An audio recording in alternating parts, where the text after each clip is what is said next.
really important topic, and we're delighted to have all of you here with us today. I'm Teresa Lubbers, and I'm the Commissioner for Higher Ed, and along with a few of you around the table, I had the opportunity to co-chair the Dual Credit Advisory Council when we constituted that group in 2009. There were a few around the table who might have been with us at that point, but we have some new folks as well. You have before you a packet of information. I'm briefly going to go through what's in the packet, and I'm going to turn it over to the superintendent to make a few comments, and then I'll come back and share some more information with you that the commission has been able to put together. What you have on your left-hand side is a copy of today's agenda. We will stick to this pretty carefully in order to be observant of our time. Next is a copy of everyone here today, the council roster. I would ask that you just refer to that and we have the names around the room rather than go around and have everybody introduce themselves. If you'll just refer to the roster and the names that are on your tables, that would be great. Behind that is the PowerPoint that I will be going through with you in a little bit.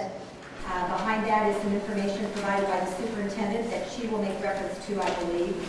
And then on the right-hand side, you will see the policy on dual credit that was adopted, came from the work of the Dual Credit Advisory Council before, but adopted by the Commission in 2010. And it's a document that's been sort of our guiding principles and we have been using in the state of Indiana for many years. Behind that is a letter that the Commission sent to the Higher Learning Commission. Up front, I want to make sure that, because sometimes the articles confuse the Commission for Higher Education with the Higher Learning Commission. We are not the accreditors.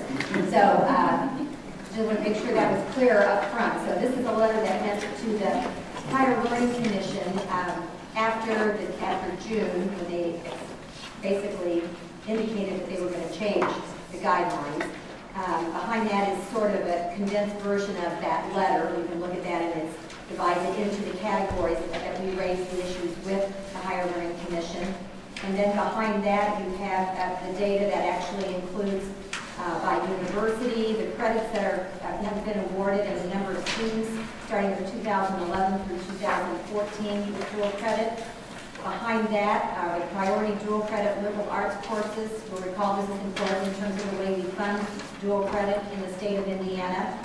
And then you have the preferred provider list for delivery of dual credit in high schools, and then a couple maps that show the percentage of students earning both advanced placement by county or dual credit by county. And we will talk about this in greater detail, but I just wanted you to have some sense of what's in there, so when you reference it with the PowerPoint, you can then pull the document from your packet as well. So with that, Superintendent, I'll turn it over to you for some comments, and then we'll come back to my PowerPoint. That's great. And I'm pleased to be here because this is an issue now that is K-12 and higher education. So it's a joint work that we need to be working towards. And your Indiana dual credit frequently asked questions, I want to also send this to you electronically because there are many links in here that take you to other primary documents. And so you may want to refer to those at some point. But these are, this is a very comprehensive FAQ that may come in helpful for definitions, how we go about things, answers to questions that are frequently asked in the high schools about how dual credit actually works. So we will also send it to you electronically, and some things may be referenced in the PowerPoint as well. Okay, well, when we formed the Dual Credit Advisory Council in 2009, we did so because we wanted to ensure that there were opportunities for students throughout the state, and we wanted to ensure that Indiana's delivery of dual credit was done with quality and equity and opportunity in mind. And so we worked quite a bit at that time, put together the document.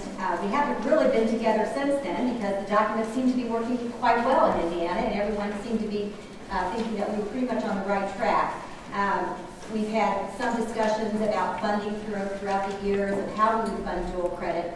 But in terms of the issues we're going to talk about today, Indiana was really sort of leading, I think, a leading state in the nation in terms of how we provided dual credit opportunities. So with that, we're going to start here today to talk a little bit about why we're here. And I think we have at least, several goals that I know you're going to want to talk to us about as well. But we wanted to really use this as an opportunity, based on the expertise that's represented in the room, to gather information that you have the benefit of knowing about because of your expertise, and any concerns that you might have, which I know there are many, primarily stemming from our concern that we will have enough dual credit teachers in the state of Indiana. And we want to be able to continue to provide this information to Higher Learning Commission. I think that you'll see as we go through this that at the Commission we've been in a very regular contact with the Higher Learning Commission to share the concerns that we've been hearing from you and others, and to try to talk about what we think is an overly prescriptive document in terms of how it actually guides dual credit in Indiana. And then of equal or greater importance is our desire to work with you to really come up with solutions to look at how we are delivering dual credit in the state of Indiana. Clearly, this ruling by these requirements by the Higher Learning Commission have exacerbated the problem, but we all know that we had a problem prior to that in terms of making sure that we had opportunities throughout the state for all students to have dual credit opportunities. So we're going to use this as an opportunity to really focus on how Indiana continues to be a leading state in the delivery of dual credit. We divided it into really 3 areas, which is, and what I'd like to do is kind of have our conversation be focused around these 3 areas. So I'll go through a little bit of information, and then we'll stop at the end of each of the 3 to get your input, your response to that, your questions, your concerns, instead of going through the whole PowerPoint at one time. First, we're going to look at really our current dual credit policies in Indiana, those that are dictated by statute or by policy, and those that, any difference that we see between how Indiana has been doing this and how the Higher Learning Commission is now looking at those issues.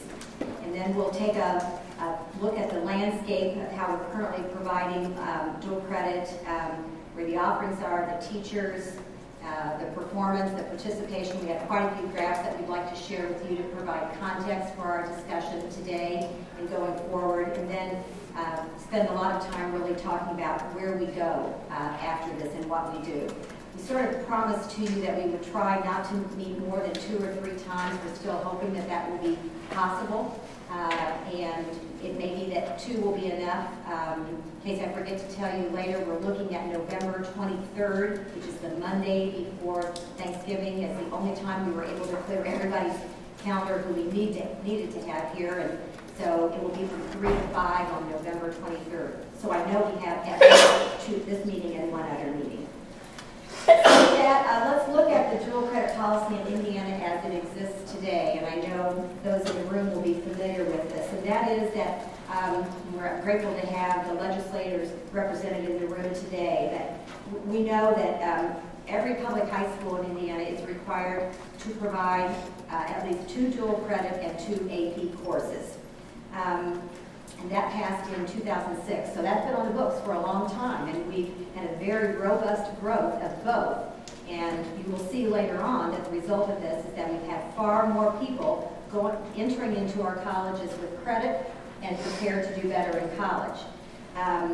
It also is tied to the students, the number of students who are succeeding in dual credit is tied to the K-12 accountability model. So that's another reason why our discussions are important today. We provide, you recall there's in this list here a list of the approved providers, and we actually, dual credit is provided through a memorandum of understanding between K-12 and the higher education partner. And we have both public, and there are a couple of private regionally accredited colleges that are offering dual credit in the state of Indiana as well.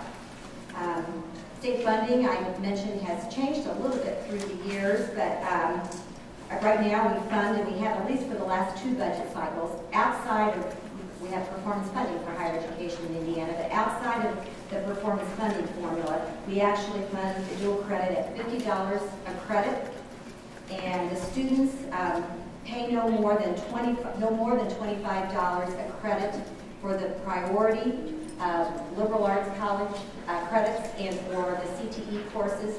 Ivy Tech is not charging students at all at this point.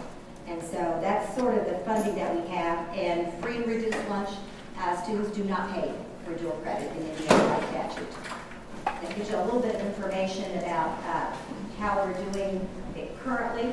Next, you'll see, and I referenced that the Indiana Commission for Higher Education actually adopted the document that was on the top of your right-hand side of your packet.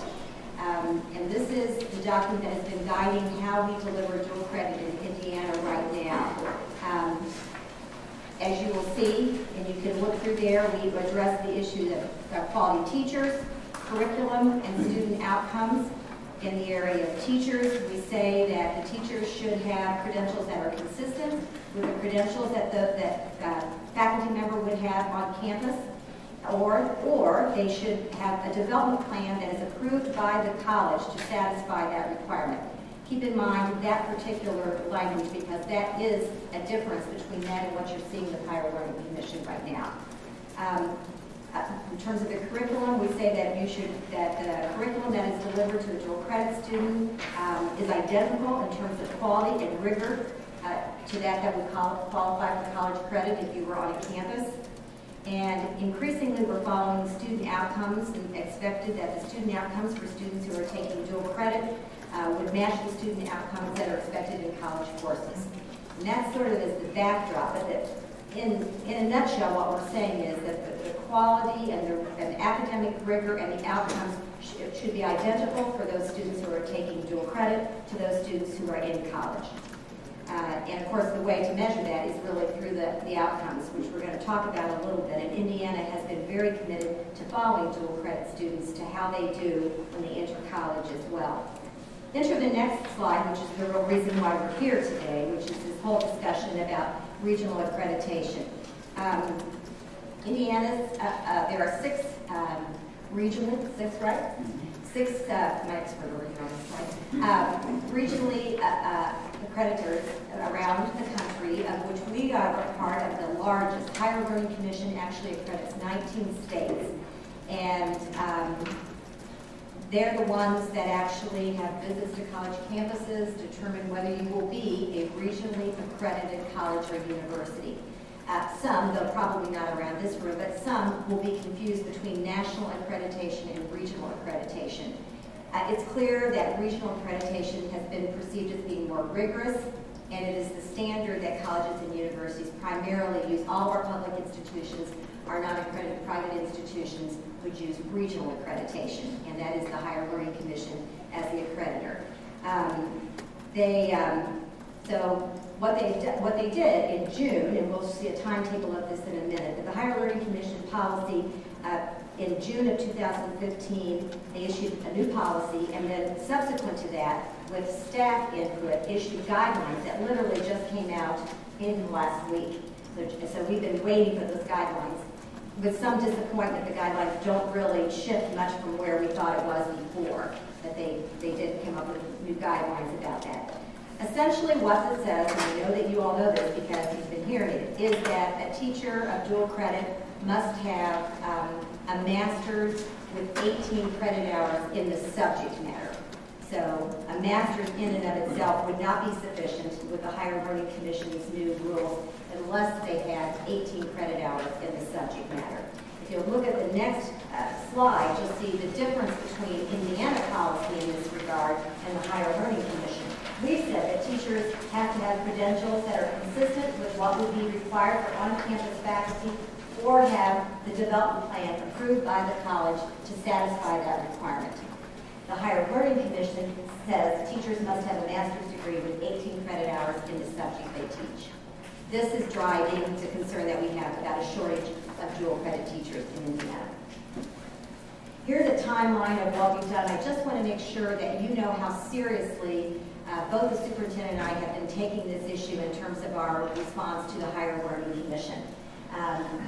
You go back as far as 2013, there was a national study on dual credit, and that really, I think, Ken, you indicated to me that you thought the interpretation of it was Well, yes, the study did look at many aspects of dual credit, including provisions that were intended to assure quality, but the Higher Learning Commission, in issuing the changes in policy and the very recent guidelines that interpret how the policy is to be implemented, cited this study as a reason for wanting to tighten the requirements. But at least in my reading of this study, there really was not the kind of evidence that one would expect to support what HLC has asserted. I know Vince has brought this up and others talking about what kind of study has been done to actually validate this particular policy. Then in spring, they issued this draft policy calling for the requirement that I just mentioned. In June, we actually, in the letters here, we submitted a letter to the Higher Learning Commission expressing our concerns about it being too prescriptive. They did make a couple changes which were significant but not adequate to deal with the issues that we're talking about today. One was they moved the deadline. Initially, that deadline would have been in January of 2016. Even if people had tried to get the 18 credit hours, they wouldn't have been sufficient time to do that. So they did move the deadline to September of 2017, but we're already into the first semester, the beginning semester of this year, so it's still a hardship in terms of time. Also made it fairly clear, although there are still a few questions about this, that the technical courses, the CTE courses, would not be a part of this policy. That helps, but it certainly doesn't deal with all of the issues that we have today. I received a survey as a SHIO, State Higher Education Executive Officer, a few weeks ago that went to other SHIOs as well, asking us to weigh in on what our opinion would be about this, of whether we would support it. It was a little confused. It basically had one question, which sort of said, do you believe faculty that high school teachers should be equipped to teach this in the same way that faculty would, which is sort of a slam dunk. We've all sort of supported that. And then gave you one place with a certain number of characters that you could actually add additional information. So I did continue again to share some of our concerns with the small amount of space that we had. And then, as we mentioned, we just got the clarification that came from staff for more clarification for the guidelines. Any question about that before we go to the next? Senator Cruz? Do all of our colleges in Indiana require a master's degree to teach? Well, we've tried to do a little bit of information. I would say there might be CTE courses, no. But those were taken out of this. I would say that most seem to require a master's, but it may not be, I don't know exactly if it's all of the master's with exactly 18 credit hours. Most of our dual credit teachers, a lot of them have masters, some of them may not have the 18 credit hours in that subject matter though. But this is something we're in the process of thinking that we need to do an audit. What's going to become obvious in today's conversation is that we still have gaps in data. We have gaps in information about exactly where the shortage is going to be, in what areas, how many teachers we actually would have falling through the pipeline in this because of the new requirement. So one of the things that I think we really need to do is commit to making sure we have as much information as we can. Yes, Jason? Yeah, let me clarify. So you're saying masters plus 18 in the content area? A master's by itself would not be enough. It has to be a master's with 18 credit hours in the subject matter in which you are teaching. And there even is some confusion about that because they have what they refer to as subfields. Right. So subject matters within that, we're trying to get clarification for as well. But a master's in, say, counseling or educational leadership or something like that would not qualify according to the HLC. So I want to make sure I'm clear. So if you have a master's in counseling and you're a biology teacher, it will require another master's in biology or 18 hours in biology. I was understanding that if you had a master's in another area, that you then had to have 18 hours in the content. You have to have 18 hours in the content level in which you are teaching the dual. Okay.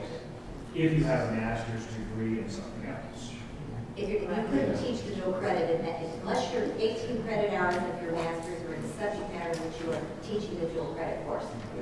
And the guidelines are actually even more prescriptive. So, for example, if you have a master's degree in history and you happen to be teaching a World Civ course, you've got to have 18 hours in history that would relate to world civilization. Which is the subfield that we're talking about. That's problematic. No, it doesn't make sense. I'm still confused on the logic model around the exclusion of CTE. Because if this is truly about quality, and we're going to use a master's as a proxy for quality, why would any courses be excluded? I mean, I'm just not sure that logic is. But I agree with the exclusion, and have they given any rationale why they're excluding I certain thought courses? the generalization, but I think they felt that perhaps that a lot of the community colleges and other places where we have adjuncts who are teaching machinery or something where you actually have expertise outside the classroom, which the question is why wouldn't expertise outside or expertise inside of the classroom actually help in this regard too. But I think it has to do with those who have been practitioners of the areas in which they are teaching. Yes. I'm sorry, in addition to the CTE, was there any conversation about foreign languages or any of the other? Actually, that was raised, and it's one of the things that they say is tested experience, and we're going to come to this in a minute. And I think that, one of the ways that they might have been doing that with world languages to say if you are proficient in Japanese outside of the classroom, that might be an area in which you would see a little flexibility. Anything else before we go on to sort of our current landscape in India? Yeah. Yes. Commissioner, we talked briefly about a week or two ago on this issue, and we talked about perhaps researching what other regional accrediting bodies have come up with in terms of their dual credit policies, and I wonder if you had any. We did. We contacted SACS, I mentioned, which is the Southern, and there's some language that they use that we thought was somewhat helpful, and in that they say this is the Southern Association of Colleges and Schools and the accreditor, and they say that their language uses this language. The institution employs competent faculty members qualified to accomplish the mission and goals of the institution. When determining acceptable qualifications of its faculty, an institution gives primary consideration to the highest earned degree in the discipline, also considers competence, effectiveness, and capacity, including, and there's some other language, and continuous documented excellence in teaching as the basis on which. So some of this language seems more flexible than the Higher Learning Commission. And so you might just sort of keep that in your back pocket. We're working to try to find out from some of the others as well. Yes? Is it possible for the Higher Learning Commission to change this policy? Can we influence them to change it, or is this something that we can't have a backlash and say, hey, you're going too far too fast and we don't accept this and we think you're going a little more here? Will you rethink it? Well, we can say, will you rethink this, but we're between a rock and a hard place in some way because the colleges and universities can't sacrifice their accreditation. I mean, this is not something they can give up. We've gone back at several other places. Minnesota's having a hearing today, I think, of some sort. So I know there are some states that are trying to express something, but at this point, we've not been led to believe that the Higher Learning Commission is revisiting this. And what we were hoping is when the guidelines came out, that it would show a little bit more flexibility. But I don't think that this firestorm that's been created here, not all states feel the same way about this. Some from some positions and some feel other ways about it. But I think this is back to what we need to think of as a group, these two tracks that we're on. One, what do we have really from the standpoint of possibilities of influencing accreditation? I mean, you can't pass a law and say we're going to bypass accreditation. It doesn't really work that way. So you have that whole side of accreditation, and then you have and what we can do to still try to influence that. We talked about the state board and the commission, co-writing a letter, that we're getting pretty far down the road. Every month that passes gets us closer to that. It leads us to the second track, which is how do we address this issue of making sure that more teachers are going to be able to teach dual credit in Indiana.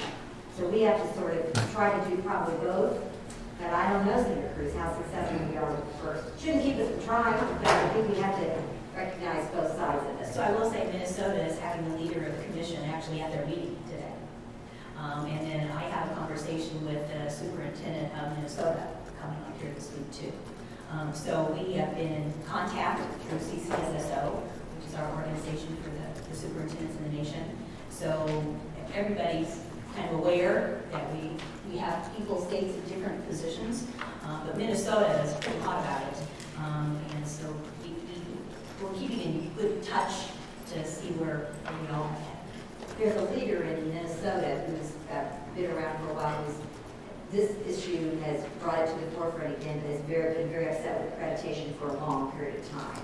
And so this is another issue related to accreditation. Our neighbors to the east, Ohio, have been supportive of this. So, I mean, you have different kinds of positions expressed, but as you will see, and I'll point out in a few moments, of the 19 states, Indiana actually, by Higher Learning Commission's old research, ranked 7th in terms of quality. What we had in place already was ensuring quality, even according to their own research. So, anyway, this is just giving us some idea, but will also point to the gaps we have in data, I think. The number of Indiana teachers who are teaching dual credit courses and the number of dual credit courses that are offered. What you can't tell by looking at that is how many of those teachers would not meet the qualifications under Higher Learning Commission, so how many fall out. And you also see the school districts that are with the most dual credit courses.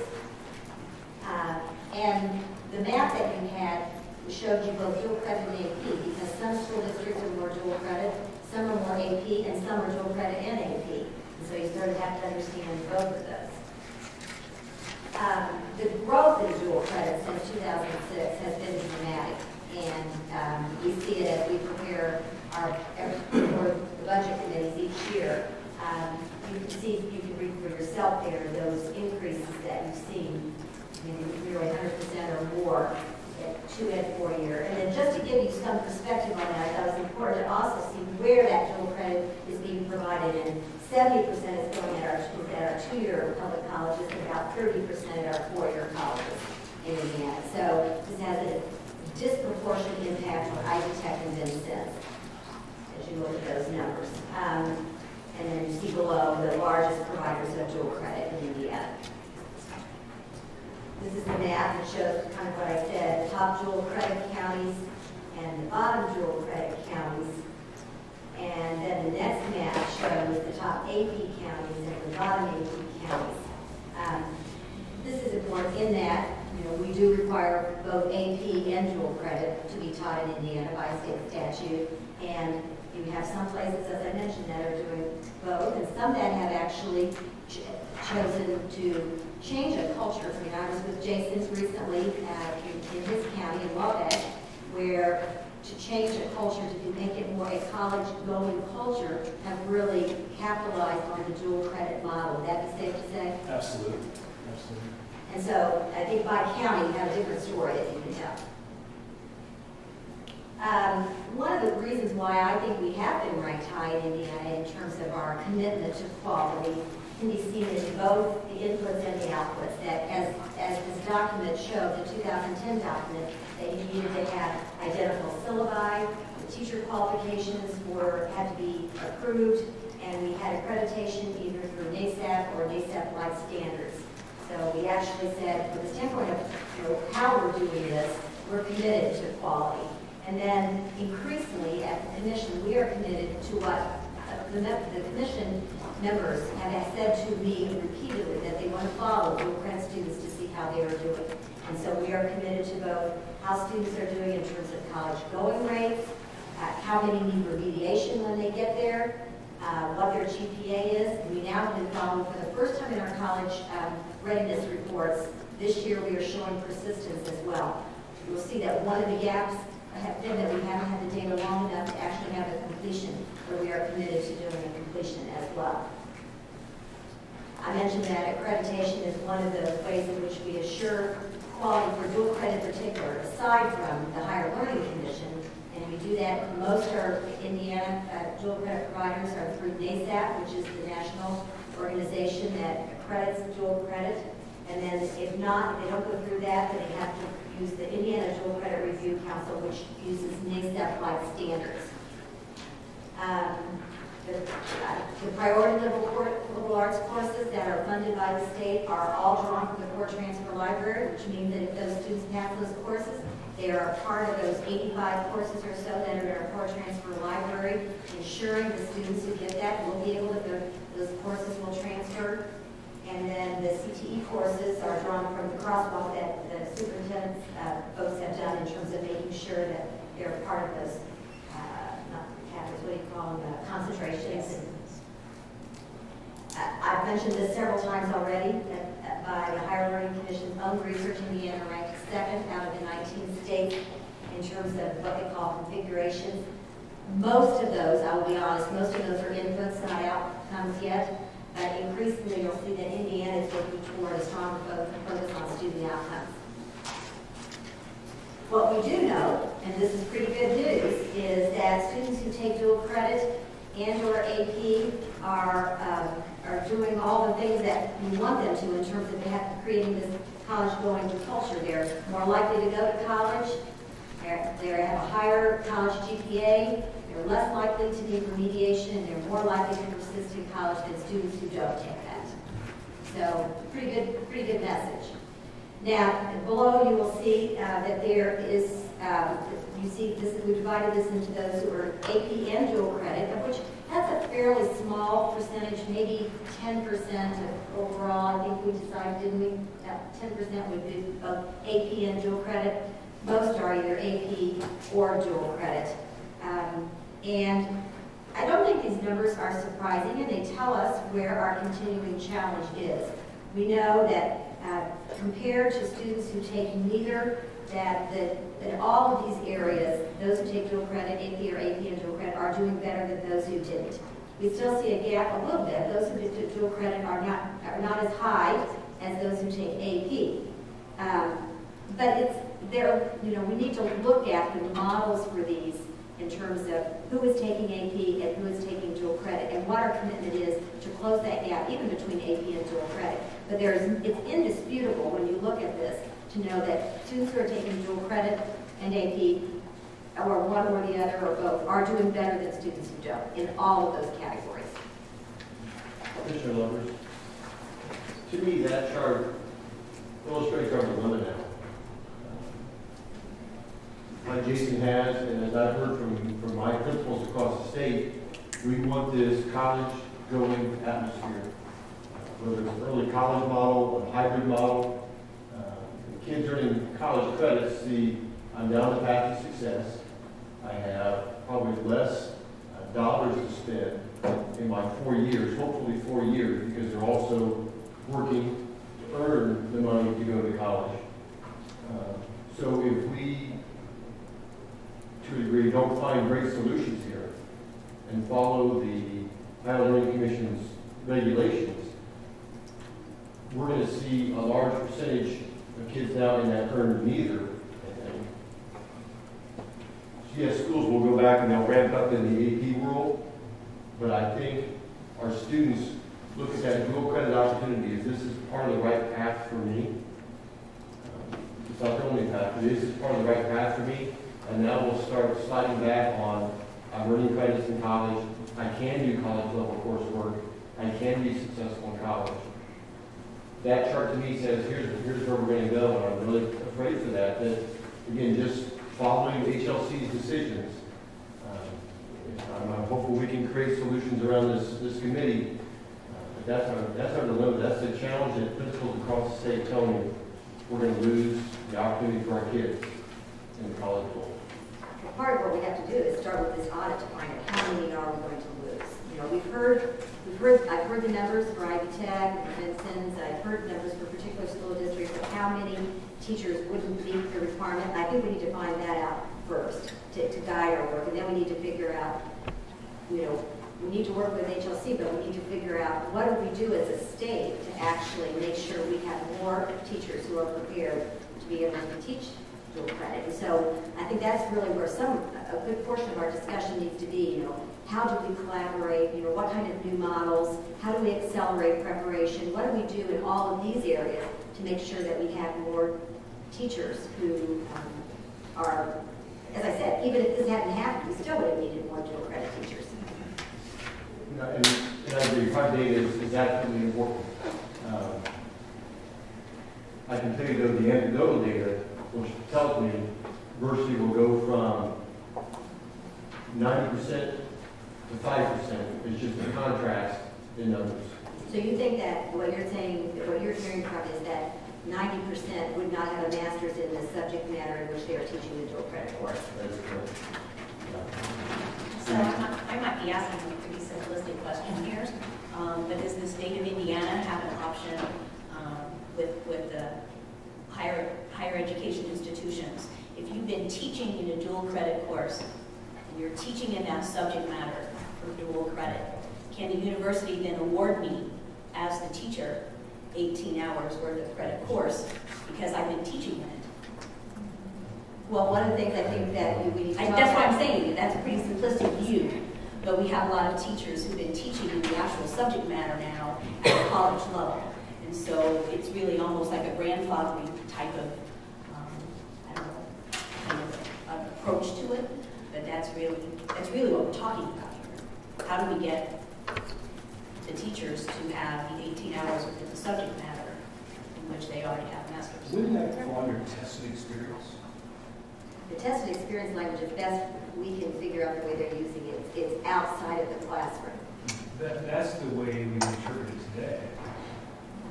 And unfortunately, that's what the guidelines came out and said too. It specifically says outside of the classroom. When teachers teach, it doesn't make sense. So if the teacher has demonstrated, the teacher can show that through dual credit classes, how their students have outperformed students in college. That would not qualify as tested experience.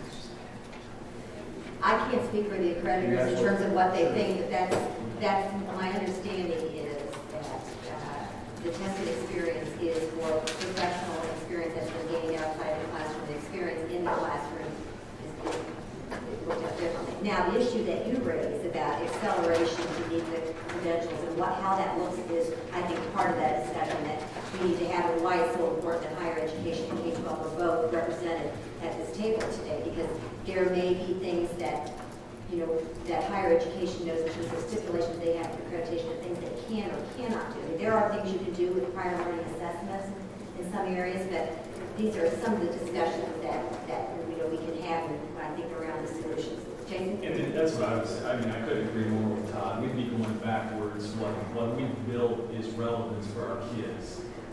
And that's all kids. That's our CTE students and our 4-year degree pursuing students. It's all kids.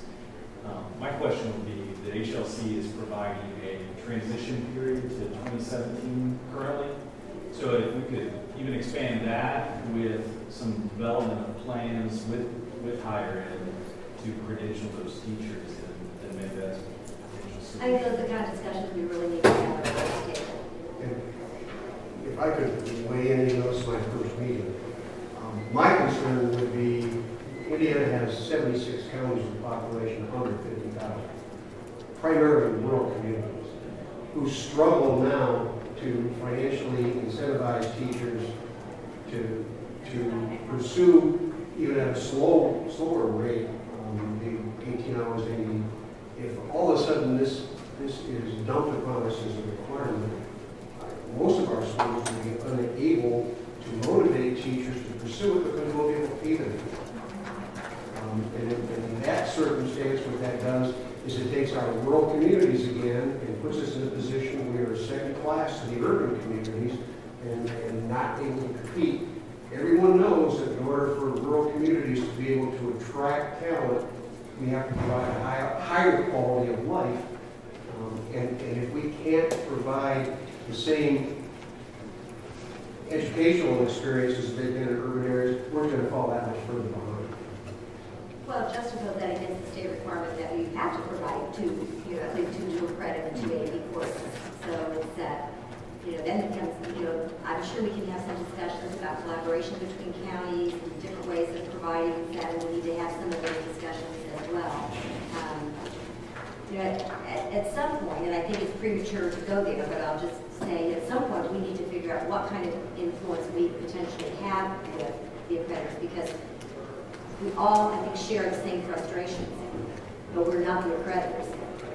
And you can't opt out of regional accreditation. That's not an option for a college or a university, and still to be able to get their Title IV funding, for example, to get financial aid. So what we need to do is use every bit of influence that we have to try to have a more common sense policy and less prescriptive policy.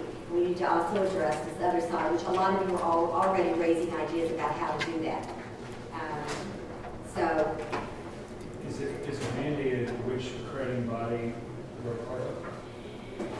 You could go to national accreditation, but it wouldn't have. What about regional? You could go to another region. The country is really divided into these geographic regions, and as the commissioner said, so we're, Indiana is in the 19-state region that is governed by HSA. We really can't go to an alternative regional accrediting group. Sorry? Where are those rules made? I think that that would be U.S. Department of recognized Education, and by the U.S. an Department. agency within the U.S. Department of Education that actually oversees the accreditors. There's an overseer of the accreditors actually too. And they're they'll like audit the accreditors, and I'm learning more than I ever wanted to know about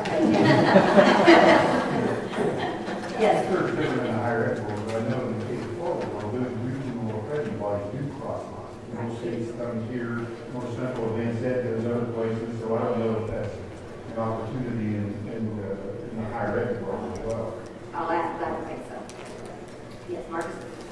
Commissioner, this is a broader issue to do with credit. Like, as a state, we're about to get hit with regular college-going students who will be affected by this kind of accreditation. Is it just the dual credit class? No, this does not call out dual credit in this policy. Dual credit is never mentioned as a policy. It's just the impact on dual credit. So, I certainly don't know all the data yet, so it's really kind of hard to get to a solution. But I'm wondering, has there been any conversation about summer boot camps where folks with master's degrees, at least in these high priority areas, can get 18 hours in the summer ready to deploy for next fall? I think there have been some beginning. Janet, would you like to make a comment about that? Rush out, say who you are. Okay, sure. Janet Well from Cell, and we know it's running early college, but we've looked at some ways that other states are doing teacher credentialing, and several, Ohio is a great example. They have a project called the Tell for Kids, where they had the Accreditation counties, which is about a third of the state, joined together in a consortium, and RFPs were issued to any university, public or private, who wanted to address this, to create 18-hour sequences that were online, 9-week-long courses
Oh, you're talking about STEM? Yeah, okay. Just STEM. So it's only in the STEM area, so it's been a great model, and we'll apply for another necessary. The rest of these charts are pretty much, they're data-driven, showing that we see the same benefit, I'm going to go to all the questions, but we see the same benefit of dual credit and AP through all racial groups. Everybody's benefiting from these programs. So that was sort of a snapshot of the data. And now I think we're already moving into what I think is really the important work. One, we do still need to identify where we have data gaps, because we do have data gaps, so figure that out. And then start to talk about which kinds of solutions we would like to investigate and strategies going forward. So I think the second half of this meeting, really like to be focused on that there's opportunity right now before we sort of move over to that area to take. Let's see if there are any questions about data, any information you'd like us to try between DOE and the Commission to try to gather before we meet the next time? I just want to mention, I love these tables. I love tables. In the university data, it's just for the group's convenience. It's easy to think of all items under one umbrella, although we report via campus enrollment. So just in terms of identifying the scope of IU's contribution to the dual credit world. The second thing I wanted to is some of you might be wondering why in 2011 we had 130 dual credits, and then we increased by 20,000% or something, and Bloomington campus. That was simply a reporting error in 2011. So we didn't really change our program. It's just an anomaly about my views. That's it. Any other comments about data? I mean, we know we need, let's think, and I know you have, Ken's taking notes and there are people taking notes on the table. So we know we need to be able to identify exactly how many teachers in Indiana right now do not meet that requirement. That's, I think we should also project out 5 years, because I think if you ask principals, they'll know it's going to be higher. And so they're already looking down the road to, like, right now, okay, but because of the management requirement before. yeah. So retirement, the impact on retirement. Yeah, I think we should also focus on the effect this is going to have on our students and families. And this is going to be significant. Yeah, we can deal from a teacher perspective, but we start looking at, even as a state, if other accrediting agencies are not requiring or having the same requirements, and our students have the ability to earn dual credit, do we lose Indiana students to out-of-state college universities? Hurt our students heavily? And we'll honor those dual credits? How will this disproportionately affect low-income, minority students, students in rural school districts? This is a significant issue. I think if we can demonstrate, here are the concerns we have about our students and families, the financial impact of this, and to say without clear evidence that this kind of policy is going to achieve this desired outcome, here are the effects that we see.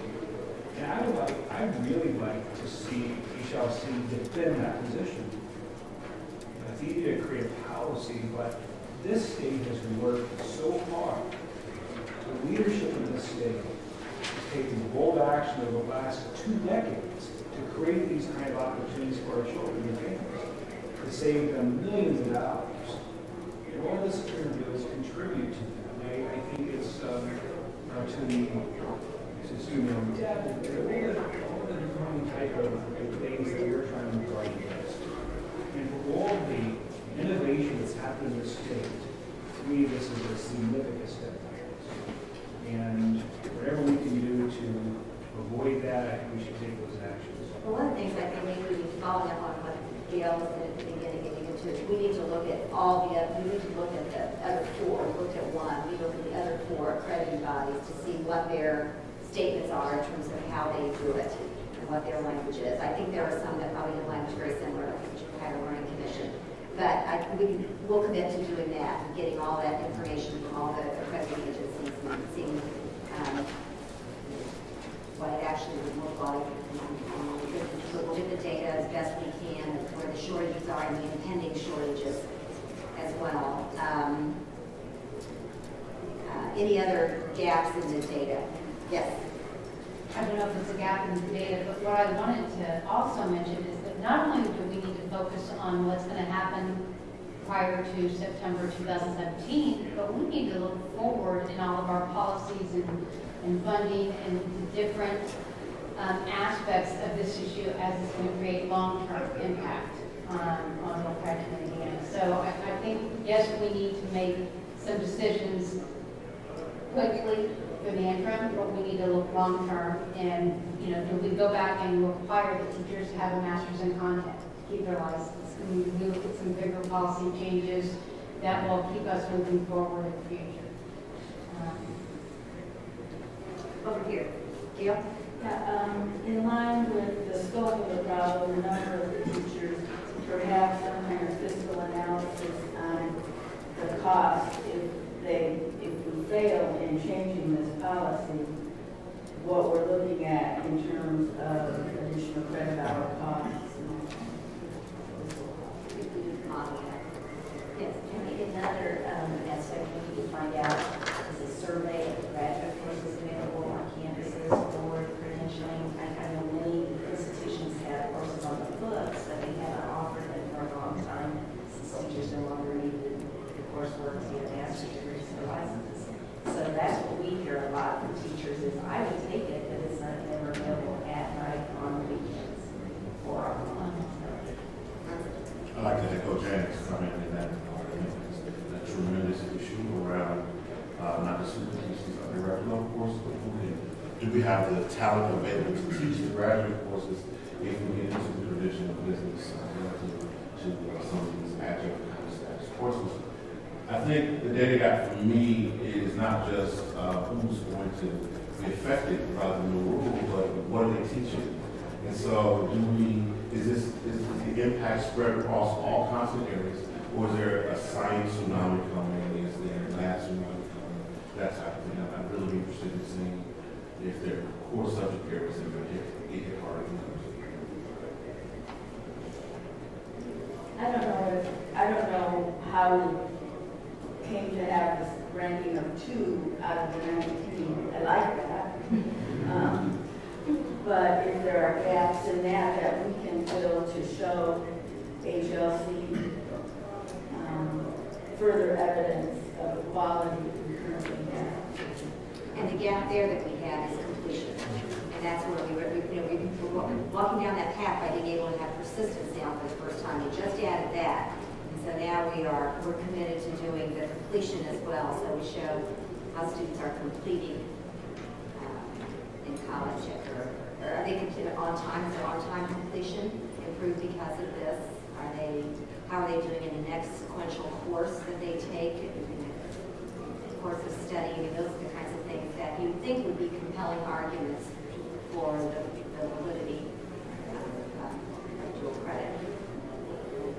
What about this whole concept of, for those around the room who are higher ed representatives, what about this concept of some way of looking at acceleration or some way of assisting teachers to get this 18 credit hour in their content?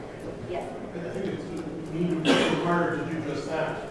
I'm from University Central, and SU, we have a grant to try and develop online graduate level courses for our teachers.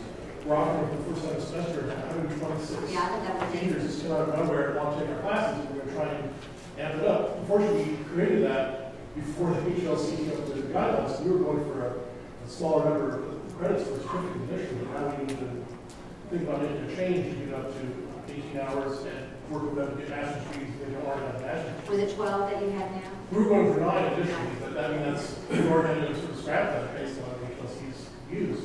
Our problem is going to be that if I'm going out by soon, we're essentially paying for the teachers to take these classes.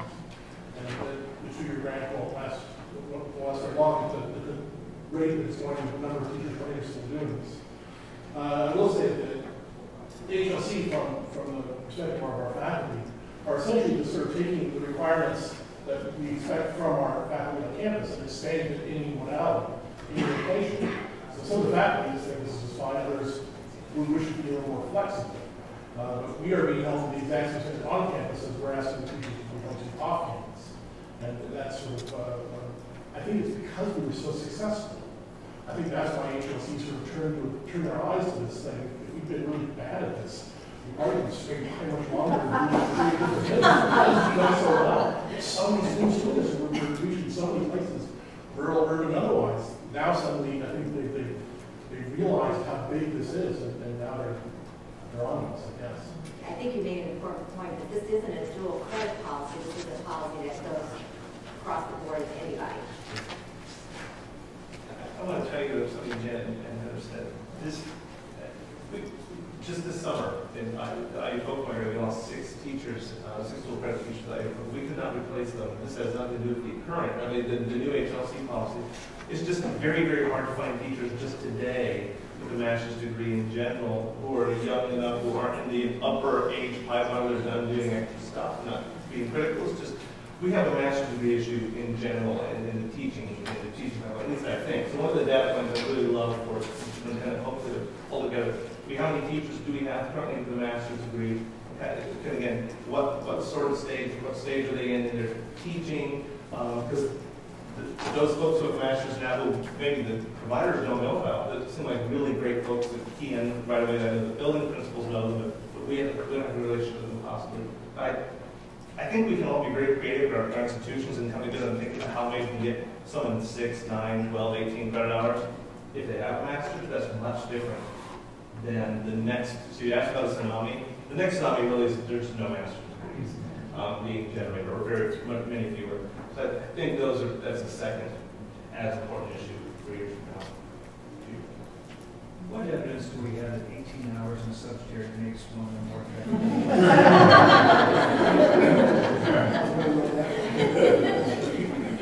It seems like it's just arbitrary.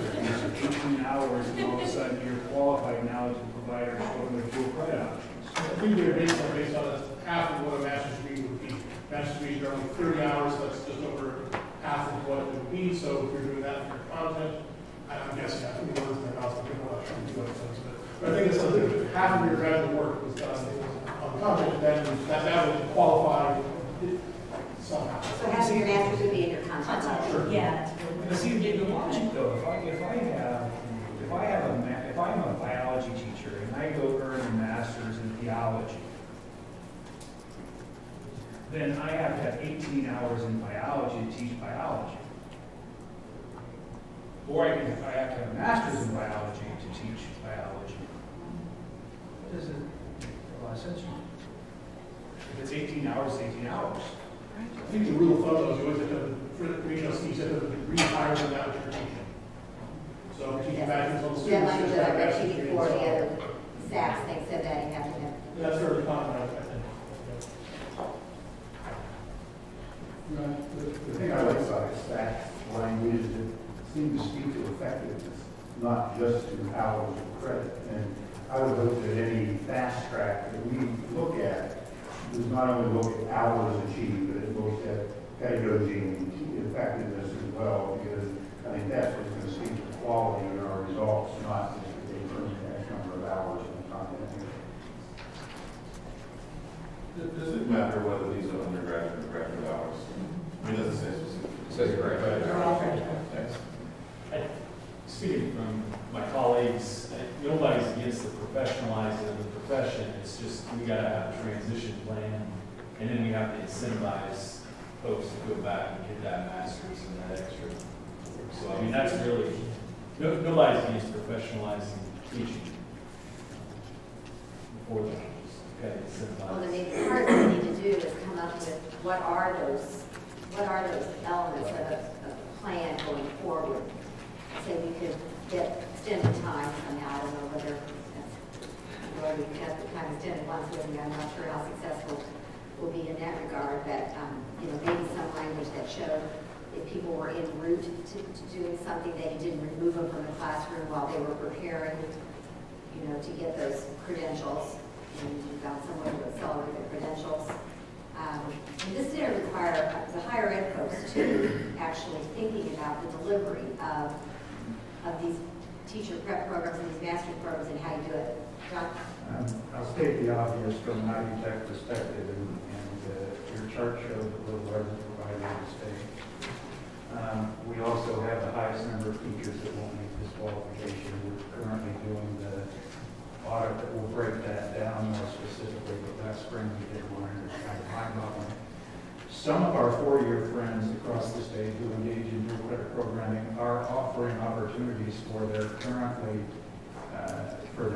high school adjuncts that don't meet the 18-hour requirement, offering tuition-free graduate credits and so forth. Those are the kinds of things that we would love to do, but are unable to do. So we are dependent upon, if we're looking at how do we get more teachers with 18 graduate credits, if you come to us, we're going to have to look to our friends in Bloomington or somewhere else to provide us the service needed for these teachers.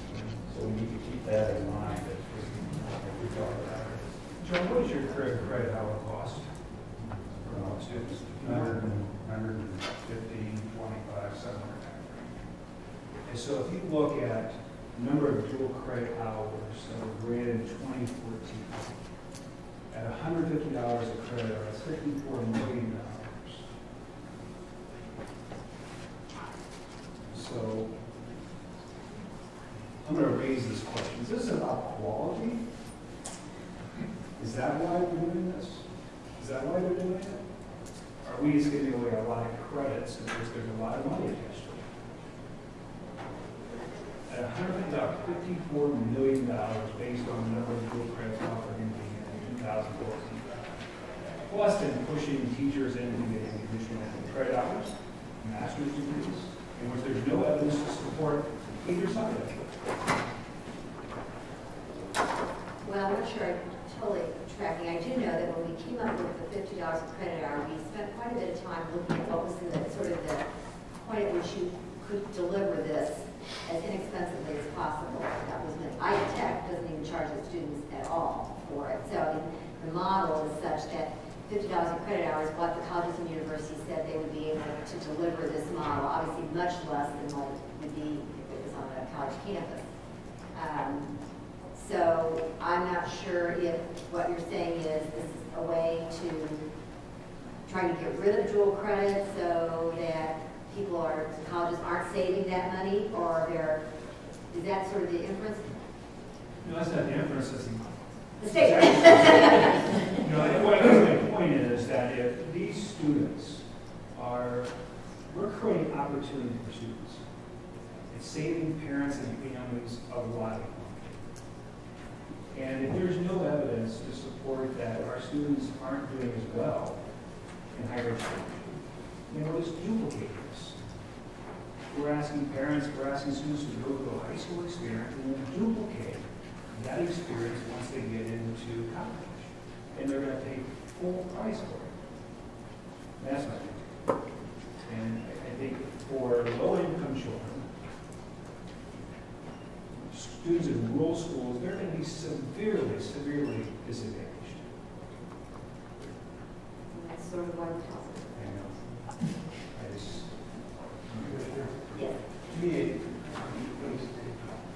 This also speaks to an issue in our state where we're trying to find ways to support our teachers, retain our teachers, recruit new teachers. And I think the solution is called support for our profession. And whether that's our higher ed groups saying, show me competency, we'll grant you however many hours, Dr. Bertram's point, our state as a whole saying, we're not going to go with the dual credit, we're not going to go with the HLC's decision, we'll find an alternative path, whether that's the SACs, because they're right below us, Kentucky's a part of the SACs.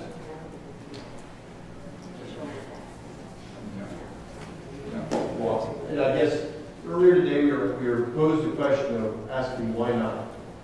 And I understand there's probably somebody else saying that, but I'm also of the opinion to keep saying why.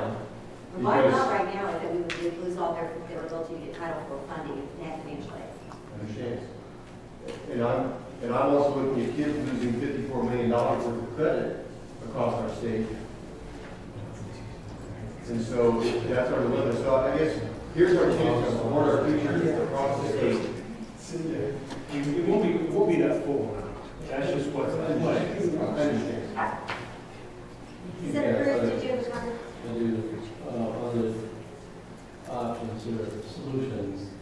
A couple things we could do in the meantime is that we could have the rural schools, maybe one of Myers at Prairie Heights has a master's degree with 18 hours of credit, and they're a small school. Hamilton's a school of 500 students, maybe they don't have that person. Well, that teacher could maybe teach 2 courses in the morning at Prairie Heights, and go to Hamilton and teach 2 courses in the afternoon, and you could share the cost of that teacher. So the rural schools could share a qualified teacher, maybe even 3 schools could share the same teacher. They can need to, they don't have enough qualified teachers to meet this by the time the deadline comes. So that's one of the things. And then another option is that you could take college professors, and I don't know why we don't do this more now, but why can't a college professor who's teaching these courses, why can't they be on television in the classroom? At the high school and over, why can't the professor be right there and have a phone thing or whatever? And, they do this in high school now with virtual schools where you can actually communicate with your teachers, you can text them back and forth, or you can call them back and forth and see them real live and have to answer questions and stuff. So I don't know why we can't do that with a dual credit course. So that seems that might not cost any more money than having a teacher.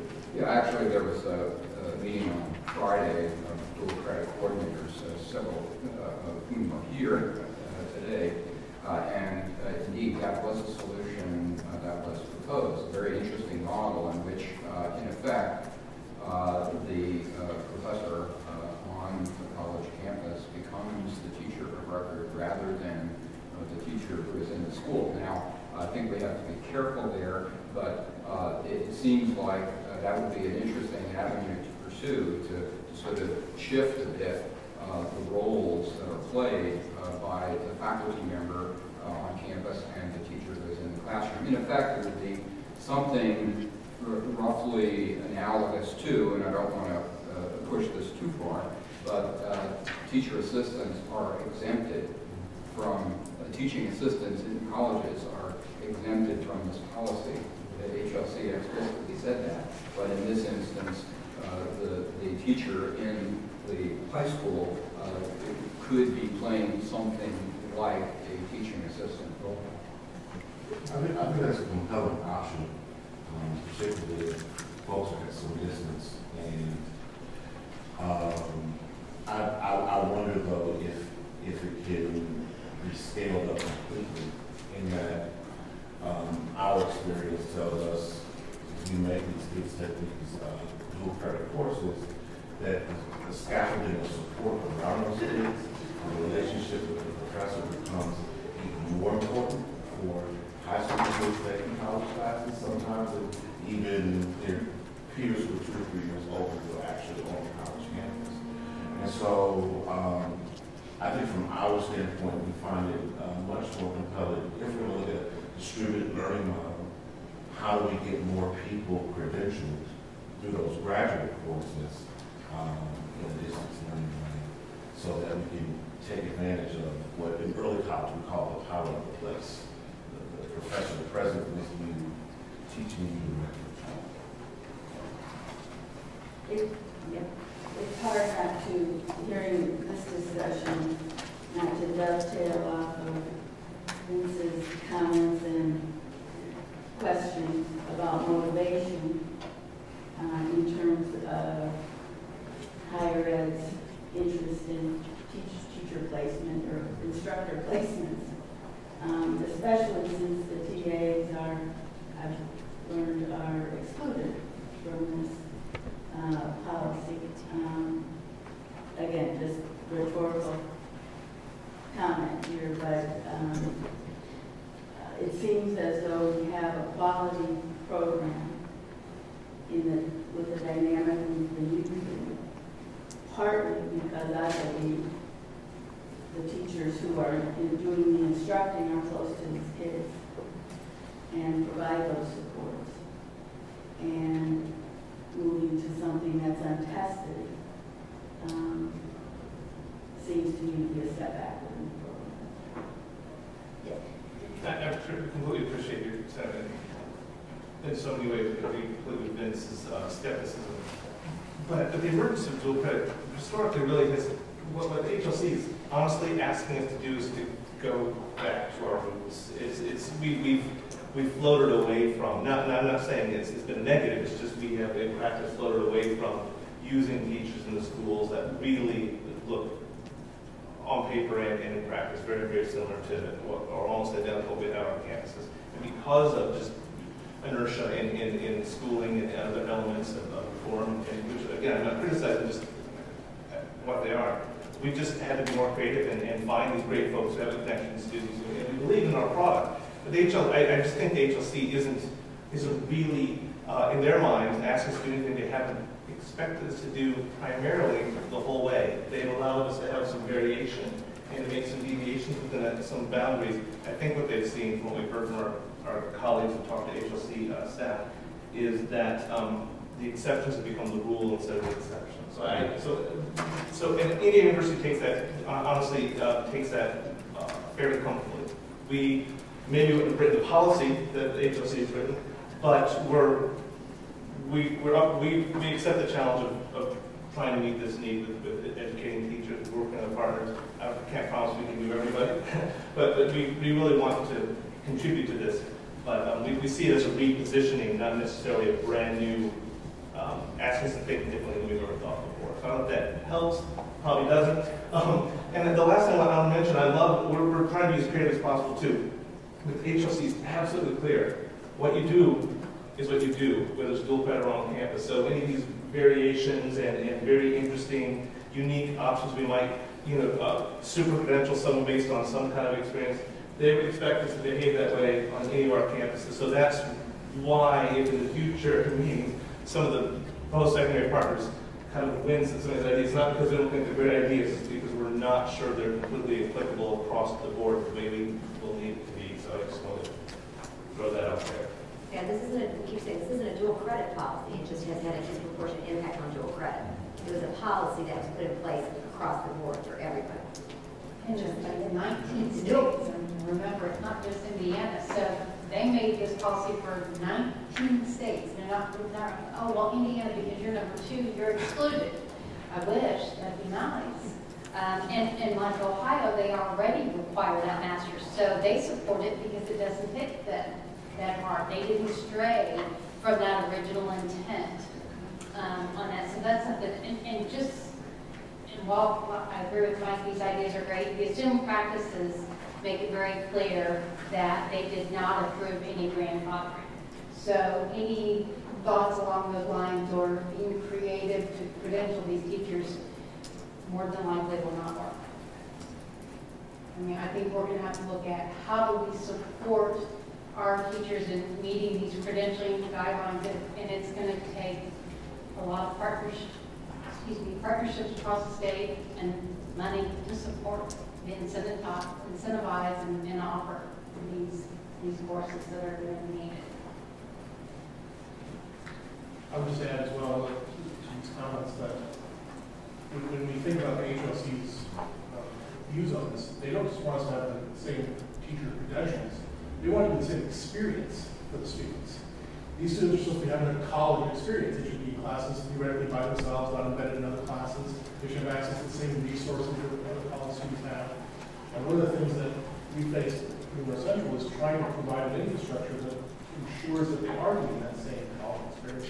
Making sure they have access to our online learning, Blackboard, making sure they have access to our library resources, making sure that they're taking the same kinds of tests, and everything else across the board. So it really is just bigger than trying to solve the dual credit problem. We need the teacher's credentials, but also we need to make sure that everything else is falling into place as well. It's always a bigger problem than we wish it to be. It's a bigger problem. Financial repercussions here are pretty big, and this couldn't happen at a worse time for us as far as our cycle of funding education in Indiana, because we won't be till January 2017, and we go to budget in April 2017, and it's supposed to be ready by August of 2017. So even if the legislature chose to give incentives or forgiveness of loans or whatever we might choose to do, it's going to be too late for this timeline. So I think another big consideration, if you're thinking, if you're in process, if you've taken 9 hours of the 18 when August 2017 comes, will they let you still teach as long as you're committed to it and finish another 9 hours in the next 12 months or something? I don't know. Another consideration is this does not help the rural schools, but in the city schools. And I know a certain number of students go to the college campus now and take dual credit classes. We could have a bus, and I don't know what the transportation cost would be, but to actually bus the kids, like in Fort Wayne, IFW is very close by, it's 2 or 3 high schools actually. We could bus kids right to IFW and have a sit in IFW classroom and take the class right there on campus. The funding mechanism is such that right now the students are paying when they, or the school is paying for them when they go to the campus to take it, as opposed to when it's delivered in the high school. So there'd be funding implications that you'd have to consider. What you could do in an off-budget cycle, I suppose, is take some of these programs that we have and expand the language so that you have students who could apply for some of the programs that we have for financial aid. The problem with that is if you don't expand the amount of money at the same time, you diffuse the amount of money that's going to any one individual currently getting funded by those programs. So you can do that in a non-budget cycle, but with no additional money, it's going to shake everything up down the road. So it's a good argument with the higher learning commission. This is bad timing for our financial parts of this to have happen. Right after our budget's done, and then the next budget's 3 months before the deadline. well, we will look into the other accrediting bodies. I'm 95% sure it's not an option to join another accrediting body, but a 5% chance that there might be an option it's worth checking into. We'll check into them anyway to see, what the language is that the others have used, because that may, if we found that 4 out of the 6 had language that had more flexibility in it in some way, it seems that it gives us maybe another ability to sort of talk. I hope you see that we've gone back. We have been in regular communication. I mean, Ken has talked to Karen Zelensky at the Higher Learning Commission more times than you could imagine about this. And so it's not been for a lack of effort on our part in terms of talking to the accreditors. Let's be honest, we're not going to blow up the accreditation process in spite of all the frustrations that people have with accreditation. It's not going to, that's not going to happen. I know. So how do we actually try to infuse some of these ideas into the process and some, less prescriptive, more flexibility, more time, other ways to get people prepared, financial incentives, all those things I think are what we really need to focus on at our next meeting. And, I'm not cutting it off today, but what I would really want you to do is, in your own circle, think about not just what you wish, what you're upset about, but what you actually propose for us to do. This meeting, I think, has to be about a lot of the venting of the frustration that we all have, because we all have the same frustration. I think we have to have a chance to do that. Then we have to figure out what do we do to really make sure that Indiana continues to be a leader in dual credit, because we're all committed to that. So we need to sort of start to think, and maybe, I don't know, I'll be really anxious to see what happens in Minnesota today. I'll be following to see, I don't know who from HLC went there. I don't think it was the president. Maybe it was Karen. I don't know. I thought the president was supposed to be there. But, maybe we'll see how that goes, and, maybe there's a reason for us to ask her to come to Indiana. I don't know. We could try. We could say we formed this dual credit advisory council. We've spent a lot of time. We've been in contact with you. We'd really like you to come, and, maybe at the next meeting, you could see if we could get her here.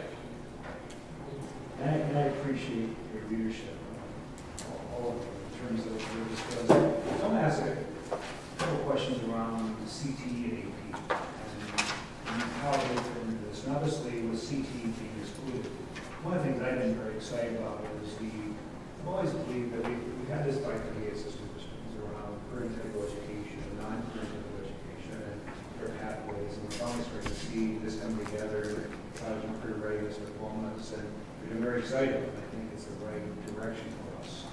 And who determines what's CTE? And if I look at a number of courses, you can make it stronger. If you look at STEM, for instance, how they're categorized, and how is CTE categorized, and what will actually be excluded.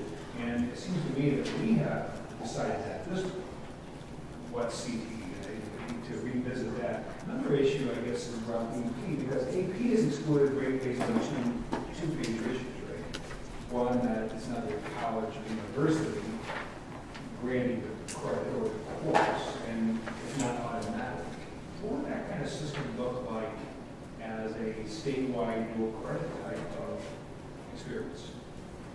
And maybe it's not just transactional with the university, but what if CEL created a dual credit environment in which we create assessments and so forth, and really model the College Board AP type of system, but we do it in all of our dual credit courses. And then students can earn the credit and transfer them to the college university, and we would solve that problem. With an AP-like test at the An end? AP-like test. It would be more of a competency-based. Yes. So we would have a biology exam that would be administered to all students. We could create the exams, administer those, and then we really align with AP. I think we could expand the current type of education piece of this. And business learning certainly plays an important role in it. Maybe we just create a different system here in the state. The thing I would like to say, I like this idea, partially because you mentioned CEL, but so the thing that I would like to see us strive for, I think AP has traditionally been regarded as honors, and many schools that's their high school honors program. And dual credit has expanded the audience that has access to college level work. And I hope we can still go for that piece, because I think, again, with early college, you provide the supports, and the kids who are the UC students who never thought they had a chance at college have that chance for post-secondary. So I think if we could work something like that, it would be beautiful, as long as we can keep the audience where it is for dual credit. If I could expand again on what was said, how do you perceive if the university then maintaining their accreditation when they accept the competency testing results? I'm a little fuzzy. Well, with AP, that's AP. The College Board does not require a teacher to have a master's degree to teach an AP course. So the College Board has no formal requirements for teachers to teach AP courses. They used to require certain training, but they don't speak to credentials.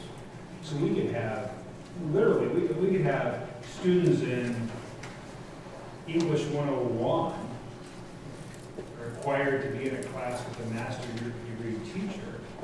Another student could take English Comp with an AP without a teacher with a master's degree, and that student would get credit potentially, and the other student doesn't.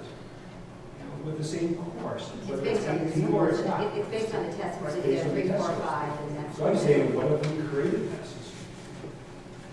They do something similar in Tennessee. It's mainly set up for their CTE programs, and they have other programs as well. But they have dual credit, dual enrollment down there.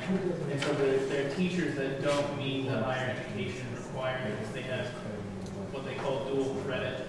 And the university came up with a test and assessment at the end, kind of like an AP test. And they get, if they pass that, they get just a P on their college transcript. So they get credit for it, but no grade.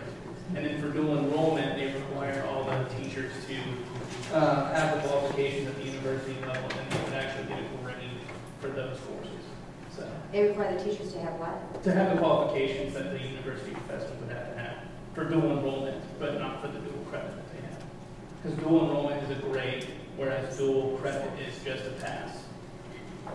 And that's the key thing. I think the HLC expects the higher ed institutions, when they transcribe the credit as earned with a grade from their institution, that it was instructed in a certain way, bringing in, allowing credit with no grade, and clearly identified as a transfer in or a test in credit. It has a different set of requirements than the higher ed side. I wonder, it's a really interesting question. I'm wondering though if it sounds a bit like kind of AP, but it's interesting. It's an interesting thing to think about. Well, that's what happened with the library, in the dual credit library, because it was a time in which that was really expanding, and came back through this process and said, let's really create a number of courses and then have a library of courses that students can take that transfer across all our universities and colleges so that we didn't have these kinds of issues. And so it does create, I think, an additional opportunity for us to look at that. And maybe it's not a duplication of AP, but we're supplementing it. We're adding to that, giving students more opportunities. Just to expand on this, I was just asking Janet, currently though, in dual credit, the transcript of the student begins with grades. And so there would be a diminishment of what they're getting if it goes to just pass and credit, but it's something. Yeah, I mean, a lot of the institutions do not accept a pass. I mean, we're looking back here, and some of my higher people in the audience who are shaking their head. They're not going to take a pass as it's giving them the equivalent to a 3, 4, or 5, it's giving them credit. I think I'm of my sense that I'm not really troubled by the notion that college instructors ought to deepen their content knowledge and come to the table with at least 6 classes in the content area at graduate level to say that you are an expert in this and you can speak at the collegiate level versus what I in my undergraduate experience would know about the teaching of content, which is writing. I wonder if we ought not think for post-secondary the way we think for K-12, to say we are often in a position where we have areas where we are undersubscribed from a teaching standpoint, and we provisionally certify folks who are moving down the pathway. I wonder if approaching HLC with a process to provisionally credential folks who are in a particular pathway might make a lot of sense. We've had, we of course work with a college partner that requires a master's degree in the content area. And so we're not quite in this particular situation, but I would say when people have more fragmented content background versus when somebody has a terminal degree in that content area, the quality of the instructional experience, even for the high school students, will be. And so, you know, we support stronger standards. I think what we need is a pathway to fill the need. That's what I heard Jason saying too. And I think conceptually, like, we get it. When you think about Teach for America and the New Teacher Project and things, the creative things that we're doing to get folks in front of our K-12 kids, we are investing, not just in terms of the state government, but also in terms of philanthropy. And I think maybe we need a similar kind of model for college instruction. Yes. I said when we first started growing, we were growing our campus to accredit. We did just that. We conditionally approved a number of instructors with the idea that in the coming years they would take graduate classes. What we found is that there was no motivation for them to actually do so and no support for them to do so. So we're now getting to the end of this cycle and we give them 3 years to work towards something they haven't been able to do it yet. So I really hope that one of the things that we can reach is that if we are going to try to meet some of this HLC language, we need to figure out a way to incentivize teachers to wish to take classes and to encourage them to do so. Is there anybody in the audience who would like to make a comment about this discussion? Susan, I knew you were just dying. Thank you. Susan Brock-Williams with Purdue University. I just want the group to maybe think about college credit versus the kind of things that we're talking about, whether it's AP, dual credit, and what Purdue West Lafayette is doing now is advanced credit examination, where a student takes a course and gets 3 credits of transcripted college credit to take to any university. So if we think in terms of policy and rulemaking and the code, talking about college credit, we don't get hung up so much on whether it's dual credit or AP. I think we can be more creative as to how students get that college credit when they come to us as college students. That's just all I wanted to say, because we're getting hung up, I think, a little bit on how it's delivered versus what it is, which is college credit.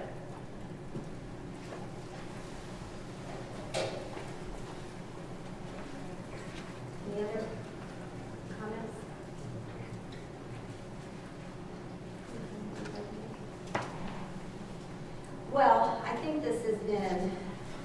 first stab. Well, we have some data, so I do have a comment, if you don't mind.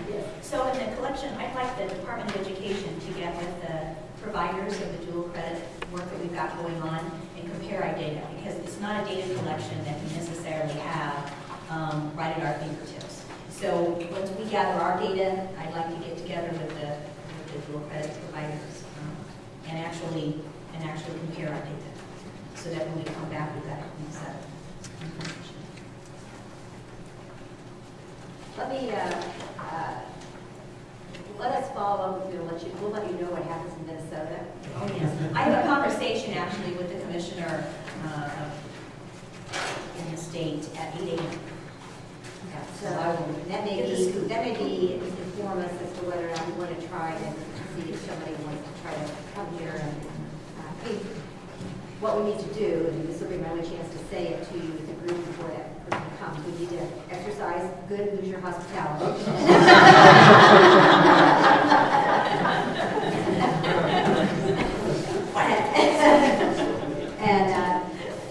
And because I would still like that much to think we have some ability to influence it, right? And we have some ability to get a longer time period, a little bit more flexibility, some of those kinds of things if we're able to do it. So we'll work on that. We'll work on the gaps in the data. We'll work on getting the information from the other accrediting bodies. Anything else that came up that we need to really make sure? You guys need to really help us with the collection of data. Because ultimately, what we're going to say is that effectiveness is what should be measured, then we have to be able to measure effectiveness. And we have gaps in our ability to do that right now. Anybody else? Jason? Chance? Okay, well, thank you. We'll put November 23rd on your calendars, and we will be in touch before then.